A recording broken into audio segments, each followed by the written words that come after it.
I'm going to run through 7 must-know tips about off-road lighting. We're going to cover everything from your camp lighting right through to driving lights and how to get maximum performance. And to do that, I'm even going to fly down to Melbourne to visit STEDI HQ. We're going to go right down to the technical nitty-gritty details. Plus, we're going to look at a range of different options so you can get quite creative and get lights where you need them on your rig. The age-old question when it comes to four-wheel drive lights, what do you choose? A set of spotties or maybe a light bar? Now for me, if I only had the choice between one of the two, I'd probably go with a set of spotlights because they're going to shoot further down the road. Maybe you got, kangaroos or livestock to contend with. A set of spotties are probably going to be your best option. You really can't go wrong if you get a good quality set. However, I will say that technology in light bars has come a long way. When I was first getting into the four-wheel drive scene, when light bars first came on the market, they were fantastic for really short bursts of light. They wouldn't really travel far down the road, but you could see your peripheries really well. So it would light up the side of the road quite well. But like I said, you wouldn't get more than 60 to 100 meters down the road before they'd run out of puff. These days, they almost come with enough power to match a set of spotlights, but they also shoot quite wide on the road as well. If you mainly were driving around, tight mountainous country, maybe in the high country or maybe Tasmania, places like that that are really windy roads, something like a light bar is probably going to be your best bet. Now keep in mind, you can't really fit a massive light bar on your bull bar, so a roof mounted light bar just like that one, a nice big one that's going to give you a fair bit of power down the road, but more importantly light up the sides. But still saying that, a set of spotties up the front of your vehicle would be my go-to if you had one to choose from.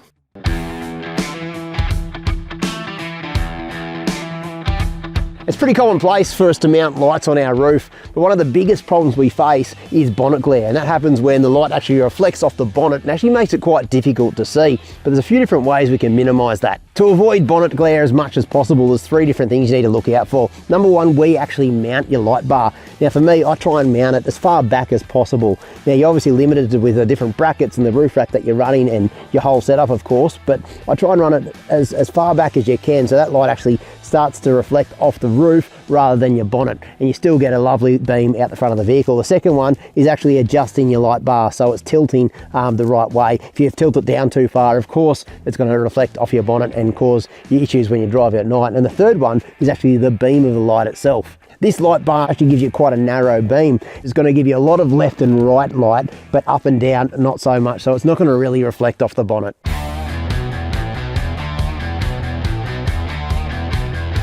While we're on the topic of adjusting your light bars and your lights, there's nothing more important than actually adjusting your spotlights on the front of the vehicle.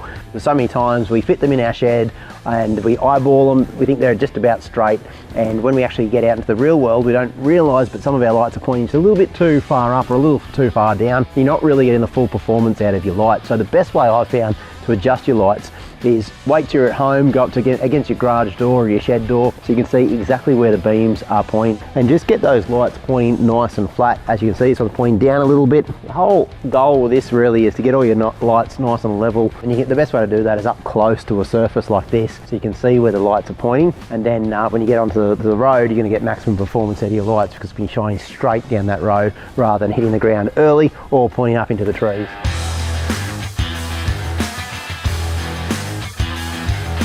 One thing I've learned, there's a lot that goes into a quality light. It's not just about how bright a light is, it's how it's actually built as well. If we can start first with construction of the light, what makes a good quality spotlight? So you'd want to look at the housing itself. So you can see these fins. You'll see fins a lot on a majority of other lights as well. And they're essentially there to draw the heat away because the LEDs themselves can't regulate the heat. And if we're to talk about the front of the light, even driving on rough roads, it's likely that you're going to get stones and stuff hitting them. What are they actually made out of? A lot of the front of the lenses are all Lexan polycarbonate, so a lot more different back in the old days, before when there was just glass and you'd cop one right there and you'd lose a light. Can we actually have a look inside this one? Yeah, let's get down and we'll tear this apart. Now we've opened the light up, let's talk about reflectors. There is a science behind it and they need to be good quality if you want to get the most performance out of your light. With our Evo series, we've got 2 different types of reflectors. We've got a dedicated spot and a dedicated flood. You'll notice that typically when you'll see with flood reflectors that there's kind of like these little grates in there. When you get poor quality reflectors, you'll get the chipping, you'll get the loss of chrome. And speaking about quality, let's talk about LEDs now because there's a whole science around LEDs. A lot of people probably are just under the impression if you get LED lights, they're all the same, but that's not exactly correct, is it? No, it's not. So All LEDs, they all come off an assembly line. There's different qualities, so they all get assigned to a different bin. The consistency is the main factor. As I understand it, a lot of your cheaper lights will just get whatever. They'll get a couple of A's, couple of B's, couple of C's, and the consistency that isn't there on the light.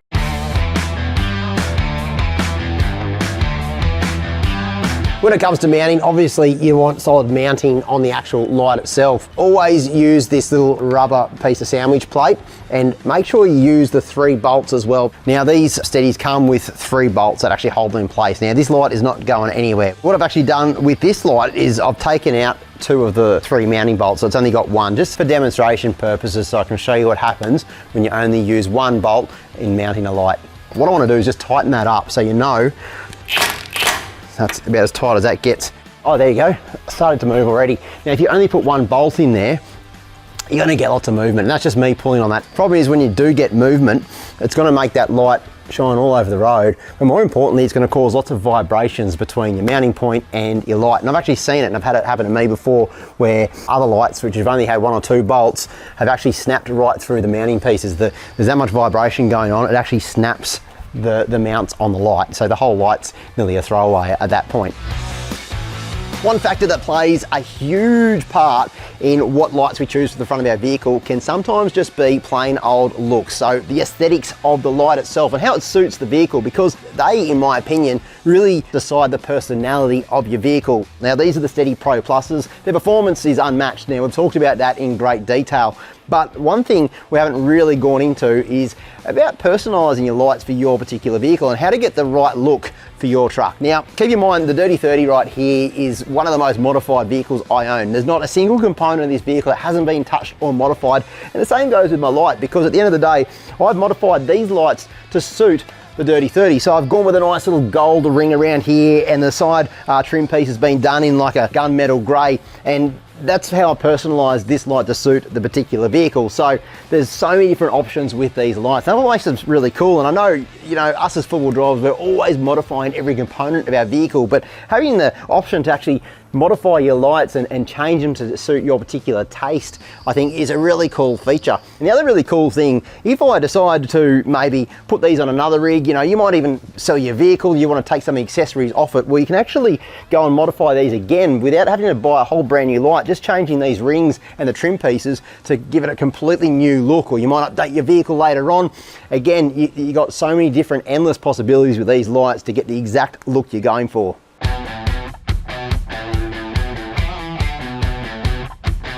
One of the most underrated parts of four-wheel drive lighting is camp lights, and I've been a huge fan of camp lights because number one, they're super cheap and there's so many different options available that you can really customise it to suit the particular needs of your vehicle. If you've ever tried camping without camp lights, you'll know exactly what I mean. It makes for a pretty dull and uninteresting camp. It's actually downright depressing. A couple of little tips that I sort of run through when I'm decking my vehicles out with light. Now the first thing is, where are you going to be spending most of your time at camp? Because that's where you really need lighting. So for instance, if you've got a canopy, it makes perfect sense that if your fridge and all that sort of jazz is here, your pantry, your drawer, you're going to be in this area a fair bit. So you're going to want lighting inside your canopy, and you'll want some lighting on the outside of the canopy as well. The first camping light that I want to show you guys is the Micro Touches. Now I've been using these on STEDI and the 200 series, and I've absolutely fallen in love with them because they're so versatile. You actually switch them on and off just via the light. You can turn it to an amber light as well. And when it comes to mounting these, they're so versatile in the sense that you can mount them just about anywhere. This one's mounted on the underside of a roof rack. There's specialised brackets you can get for your different application.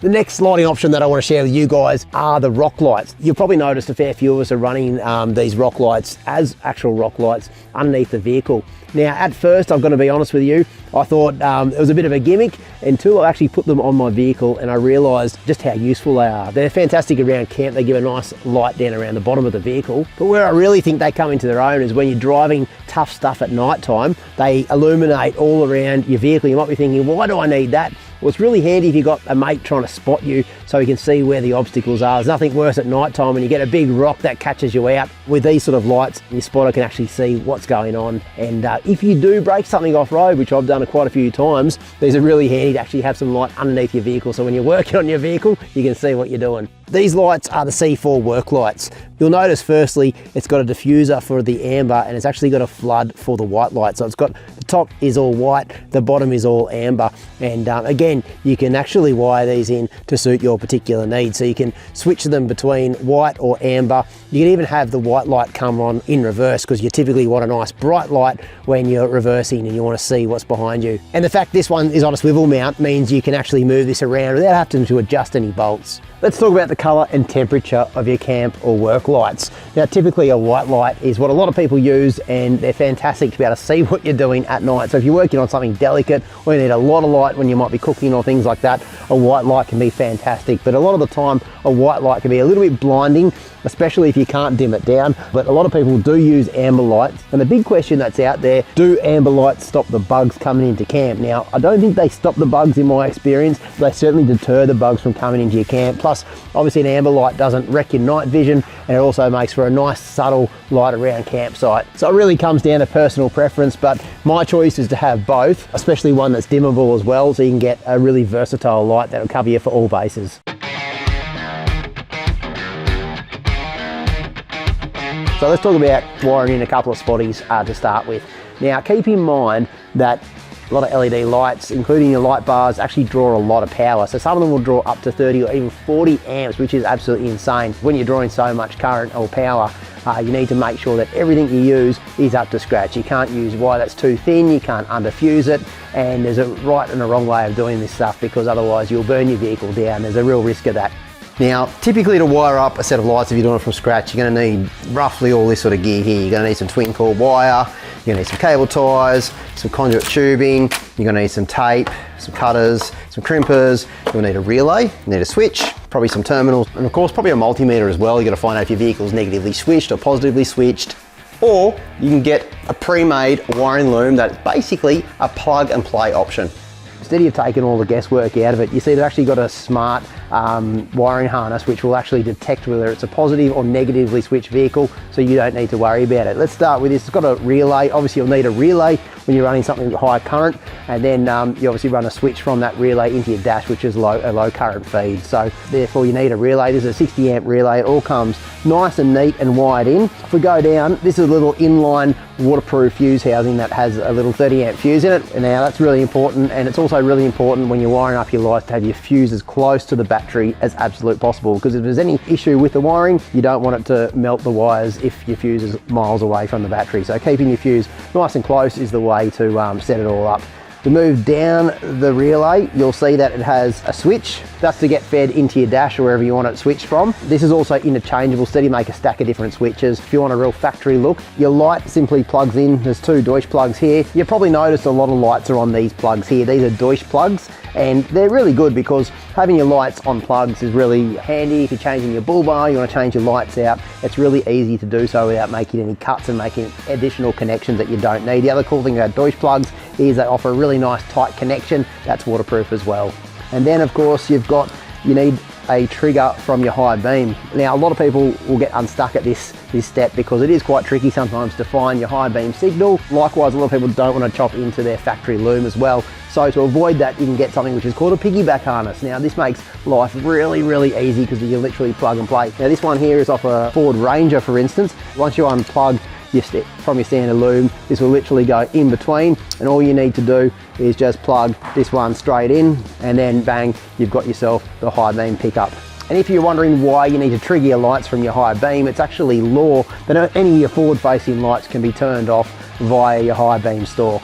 So even if you do use a wiring harness, one of the big things you need to factor in as well is to keep everything nice and neat in that engine bay, because the last thing you want to do is have an absolute rat's nest under there. One, it doesn't look very good, but two, it also can cause some issues in the future. So you want to keep this sort of cable tied out of the way and get it away from any moving parts or any like big sources of heat like exhaust manifolds and things like that. Now one of the big obstacles that people sometimes face when they're installing lights is when they want to put lights up on their roof. They figure, how do I get the wires up there nice and neat? Because it is quite difficult, especially on a wagon. Utes aren't too bad, you can come up behind the cab, but when it comes to a wagon, you usually have to use the A-pillar. Now, this is the bit of wire essentially that needs to be concealed, but there is a really cool product that does make this a lot easier. It's the wiring concealer. Now, what this basically does is we'll go up in that gutter strip on your A-pillar and actually hide that wiring in there, and actually adhesive on the back, so it'll stick it in nice and close, and you hardly even notice you've got wiring up to your roof. Another handy little tip that isn't just important when you're installing lights, but any 12-volt job you do on your vehicle, you need to protect obviously the wiring. So if that wiring's going through any metal surfaces with sharp edges, you need to make sure that's protected in either conduit tubing or goes through any rubber grommets. So say it's the firewall, they typically have rubber grommets on here. Your switch will need to go through into your dash. So you've got to make sure it goes through a rubber grommet, and this wiring is not rubbing up on any hard metal surfaces. Of course, you go through a few corrugations and that's going to rub through and short this whole circuit out. Well, hopefully that's covered just about everything you've ever wanted to know about driving lights, camping lights, and just lighting options for your four-wheel drive. It was really good to go into the STEDI HQ and go, from a technical point of view, learn what makes a really good light. Now, hopefully that's armed you with everything you need to know about lights so you can make a better decision, so you can get the right lights for your rig without wasting a cent of money. So, like anything though, if we've missed something, let us know in the comments and we'll try and answer all your questions. That's enough for us. We'll see you next time on Four Wheel Drive 24/7.